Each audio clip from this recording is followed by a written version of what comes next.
भूतिया जंगल की कहानी 300 शब्दों में। एक छोटे से गांव के किनारे एक घना जंगल था जिसे लोग भूतिया जंगल कहते थे। गांव के बुजुर्गों का कहना था कि वर्षों पहले वहां एक साधु तपस्या करता था। एक दिन कुछ लुटेरों ने उसकी हत्या कर दी और तभी से उस जंगल में अजीब घटनाएं होने लगीं। लोगों का कहना था कि रात के समय उस जंगल से रोने और चिल्लाने की आवाजें आती हैं। कई बार जलती हुई मशालें बिना किसी के दिखाई देती। गांव के लोग डर के मारे सूर्यास्त के बाद उस जंगल के पास भी नहीं जाते थे। एक दिन गांव के 3 नौजवान राहुल, दीपक और सोनू ने हिम्मत करके जंगल की सच्चाई जानने की ठानी। वे रात को टॉर्च और कैमरा लेकर जंगल में घुसे। शुरू में सब सामान्य लग रहा था, लेकिन कुछ दूर जाने पर हवा ठंडी और भारी हो गई। टॉर्च की रोशनी कम होने लगी और कैमरा अपने आप बंद हो गया। तभी उन्हें किसी के चलने की आहट सुनाई दी और अचानक एक सफेद छाया उनके सामने आ गई।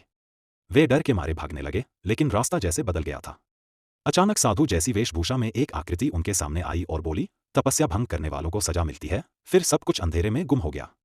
सुबह गांव के लोग उन्हें जंगल के किनारे बेहोश हालत में पाए।